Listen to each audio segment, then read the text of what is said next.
close. So this is very interactive so that you don't have the tendency to nod off a little bit, okay? So work with me. I will say that the model that I'm going over today, a lot of this information can be found in the book. It's called Treating Self-Destructive Behaviors in Trauma Survivors by Lisa Burnett. And if you have questions afterwards, I'll make sure you get that information as well, okay? All right, well, let's jump into it, all right? Now, when you hear strength-based model, what do you think? Positive. Positive. What else? We're telling y'all this is interactive. Looking for the strengths versus the weaknesses of somebody. There you go, strength versus the weaknesses of someone. Go ahead. Non-judgmental or critical. Non-judgmental. Empowerment. Empowerment. Yes, I'm glad you said that. So, very much so. This is positive. It's a positive model in that instead of looking at the client as someone with just a diagnosis, we're going to see them more as an individual. But not just an individual, they're an individual with strengths and talents and gifts. And we're going to use those strengths, talents, and gifts to bring about resiliency. The powerful thing about that is that it also gives responsibility to the client themselves. And this is big for clients who have experienced trauma. Why would that be so big? Because they feel powerless. They feel powerless, they feel weak. And because we have done behaviors that are deemed wrong or bad in coping or in expressing our trauma, so this lets us reframe that. Yes. And a lot of them they get stuck in the victim state, and some of them get used to that. Yes. So they need to be challenged to come out of that state. They need to be challenged. So great. So this is important because it's going to empower them. They're going to collaborate with us as providers. Okay? So use this handy dandy tool up here. So some of the objectives today, we're going to look at and reshape the way we think about clients who've experienced trauma. We're going to see their symptoms, the things like you said earlier that we deem as maybe bad or not good, or we're going to learn to view those symptoms more as ways and strategies of coping instead. And us as professionals, we're going to help clients separate the trauma from themselves. So a lot of times you'll hear trauma victims say, oh, I'm a terrible person, or I should have did this, or I should have did that, versus a terrible thing happened to me. I went through something. Warm up. What's trauma? That happened to somebody that was life-threatening or emotionally threatening. There you go. Something that was life-threatening. What's some examples of it? I know you guys know. I'm reading social services. I know you guys know. Trauma. From their family. From their family? Okay. Good. Abuse and domestic violence. Physical abuse, sexual abuse. It's subjective. It's subjective. I like that. Okay. Third. Okay. Trauma, of course, is like we said, it's an event, that experience that poses some threat to your survival, right? And this can look very different. This could be a car accident. It could be someone abusing you, right? It could be a lot of different things. Some of the responses that a client would have, or any person for that matter, because we all probably either know someone or have experienced trauma ourselves, may have a response of intense fear, helplessness, even harm. And who said subjective? Virginia, right? Okay, subjective. It's not just the experience itself, it's the meaning that you take away from it. So, for example, death itself can be normal in a sense, right? Most of us know if things progress in order, the way life has them, that we will be burying our parents, right? Well, for an 11-year-old child who's lost both their parents, that can be traumatizing because what does that mean to me? You know, am I going to be safe? Who am I going to live with? This now poses a threat to my survival. So it is very subjective.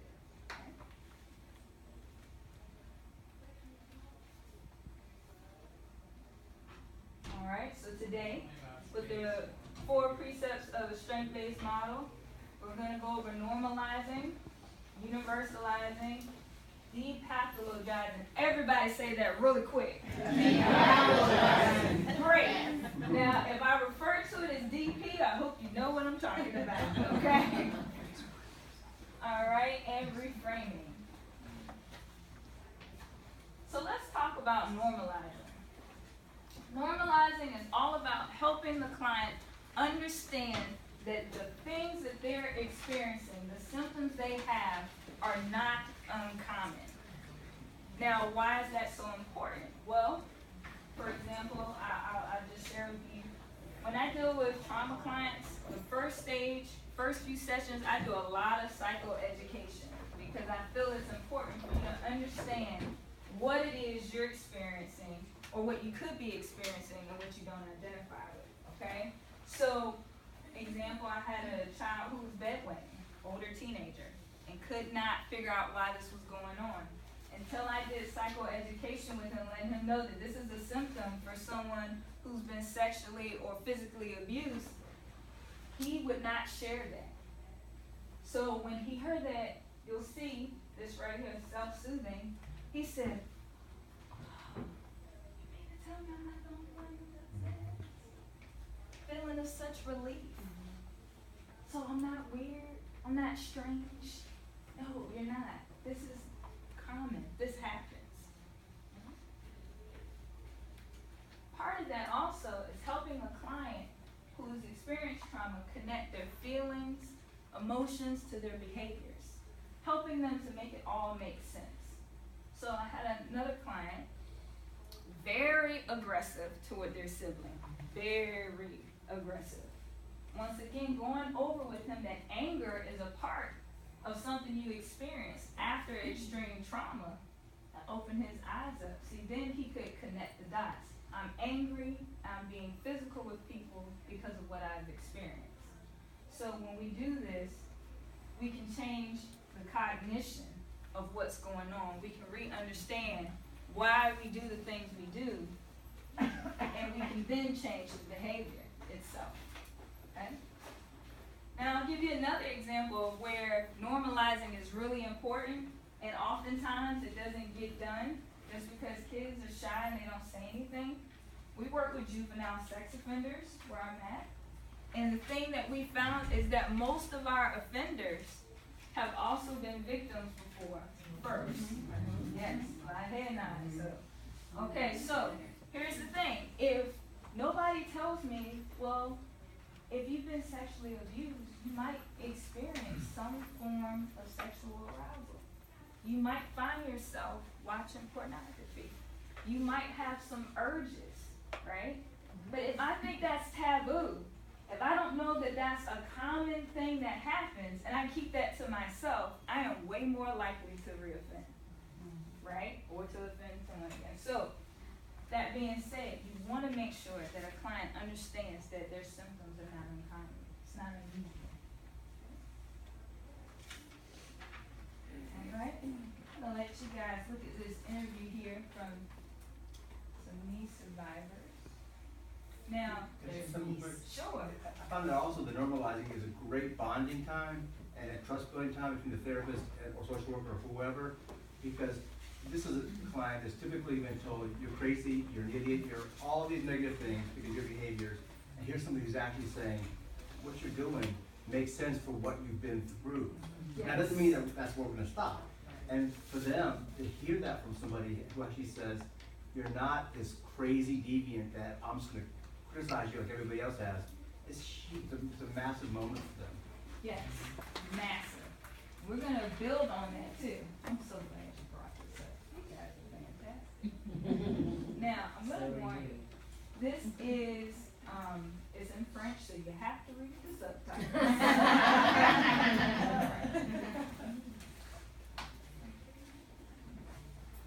On dort plus, on pleure, on a peur. Et Marina ne parle pas beaucoup. Et hier, j'ai téléphoné pour voir quelqu'un et on m'a dit de détendre, on retrouverait toujours des enfants à la famille. Et ici, on a retrouvé du réconfort. Tous les psychiatres nous avaient expliqué qu'il fallait beaucoup parler, que Marina parle, qu'on avait arrêté le méchant, qu'il était mort, que les autres allaient aller en prison. Il fallait plus avoir peur, qu'on était un pays, que le monde entier était avec nous, qu'on allait combattre tout ça, mais que nous étions en guerre. Vous savez, quand ça s'est passé, on marchait tranquillement. J'ai regardé mes enfants, j'ai vu la peur dans leurs yeux, et je n'ai pensé qu'à une chose. Vous savez, quand on est égoïste dans ces moments-là, pensez à celui de ses enfants. Mon mari était derrière nous, je l'ai même oublié, mon mari. Je suis partie avec mes 2 enfants. Je me suis retournée, il était à 600 mètres, il me disait de continuer de courir, de toujours courir. Et c'est quand on arrive à la maison que je lui ai dit, mais je t'ai oublié, je t'ai laissé. C'est les enfants qui comptaient. Il m'a dit, c'est pas ça. C'est d'abord les enfants, ce sera toujours les enfants d'abord. C'est malheureux de faire des choix dans ces moments-là, mais c'est une obligation, une mère à ses enfants, toujours à ses enfants. Et on est arrivé à la maison, on n'a pas dormi la nuit, on a fait que se prendre dans les bras, et se dire on est vivant, on a cette chance-là, on est vivant, on est vivant. Faut qu'on oublie tout ce qu'on a vécu et on soit plus fort et on pense aux autres. On vit pour eux, on sourit pour eux et il y a des enfants, des femmes, tous ces pauvres gens, on doit vivre pour eux parce qu'ils n'avaient pas fini leur vie, mais qu'ils n'étaient pas de mourir et nous on devrait finir à l'heure. Wow, right? Let me get some thoughts. What did you guys hear? Or maybe not hear, what did you read? Yeah. The thing that I'm struggling with all of these stories is that the kid who drove the truck, probably we could take that kid and go back to his story and find trauma of some kind. The terrorists are mostly young kids who don't think they have any other, but our American attitude of, get the terrorists. I'm very troubled by that, and I'm curious if this includes. Oh, we're getting anything there. like that. We're getting there. Okay. We're getting there. But right now, I want you to focus on normalizing, and I want you to focus on where we are. But we're getting there. That's one of the stages. Yes. Guilt. Guilt was the big one. What else? Just retelling the story. Retelling the story, right? And the fear is still with them. The fear, right? So that's fear. There's guilt, right?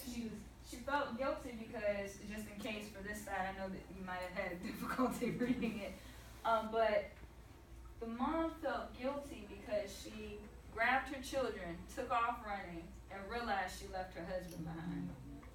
How important would it be for her to know that that is a normal response? That her as a mother, that is not uncommon for you to grab your children in a moment of terror and take off running, right?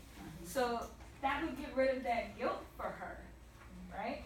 What about not being able to sleep? I'm crying, I'm scared. These are not uncommon for people in general. So now, let's take that. So normalizing, understanding that your symptoms are not uncommon. These things happen. The way you feel, the way you behave, this all relates back to your trauma. But now, moving into universalizing, taking that, what I'm feeling is not uncommon, but it's shared amongst a vast majority of people. Now, not to take away, and I could be brushing myself here, so let's do some slide work here. Not taking away, though, from that person's experience. You may have experienced a different form of trauma than someone else, but the symptoms that you experience are seen on a vast majority. That's important because you want to balance. You don't want to minimize the client's experience, but you do want them to understand that their symptoms are shared with others. Okay? And it validates them. Why? I'm not by myself. Who wants to be by themselves? Right? It's reassurance. And then I also talk to clients about how that fits in clusters, and this is why, or how we get some of those diagnoses. So you're not a diagnosis, but this is how we kind of come up with those things. The vast majority of people share those ideals, those symptoms together. And we have to help them understand that you, as a trauma survivor, you experienced a response that know, and we'll talk more about that being a fight, flight, and freeze method, okay? First, I need some volunteers. Well, let me get one volunteer first. Oh, yes, come on. Come on, now. Do you mind going back to the other screen so we can finish that, or is there a handout or anything? Sure, I can go back to work. No, you're fine. Terry Terry. Nicoletti. Terry, nice to meet you, Nice to Terry. meet you too. So, Terry, you can come over this way. It gives you a little more room over here. Terry, how well can you dance? I'm a really good swing dancer. You are a good swing dancer. You got to move.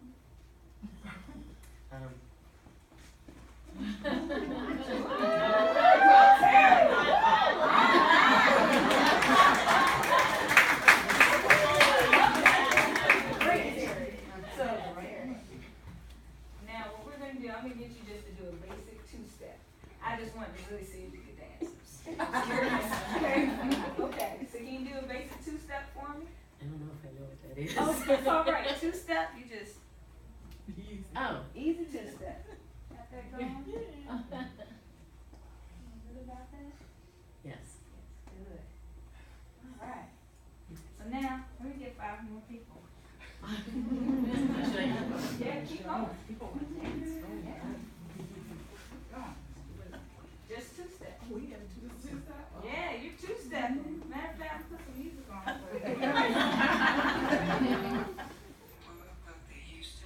You can two-step to this. There you go. Feeling good? I'm glad you feel good. Can everybody stand up?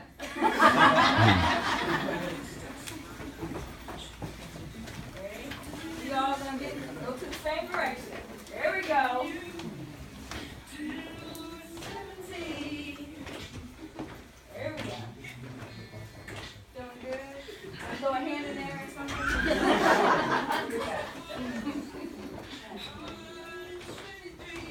Okay, we're not gonna let it go. I know I'm tempted to let it get to the chorus, but you know, go for it. We'll go for it.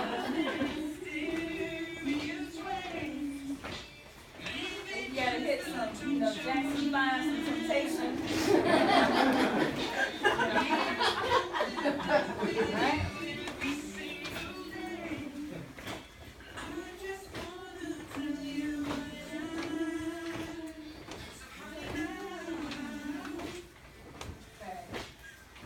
Just let it go a little bit longer since y'all asked.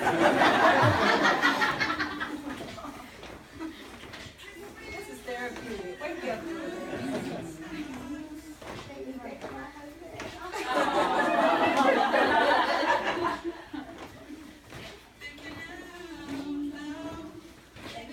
We found love right where we are. Good job. All right. Now you happen to be a dancer, so I might have set myself up for this. How did you feel in comparison? Because you might have been comfortable by yourself because you like to dance. How was it by yourself versus when other people started joining in? Well, I know what I should say. Which is that it's much more comfortable when other people are joining in. But my own experience is that I'm more comfortable solo, and when I'm with other people, I get all this, like, how am I doing kind of thing going on. It didn't happen fully, but I was aware of it. You were more aware. But once I got past that, it was very cool to be with everybody. It's cool to be with everybody. Thank you.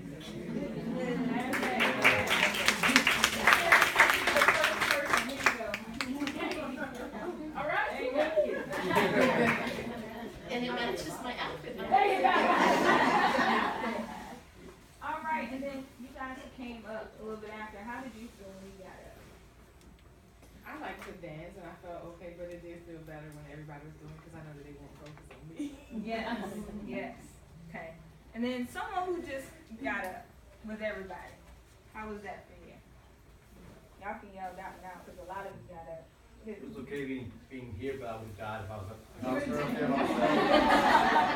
It wasn't awful. It was easier to volunteer to get up. It was easier? Yeah, it was easier. Okay, great.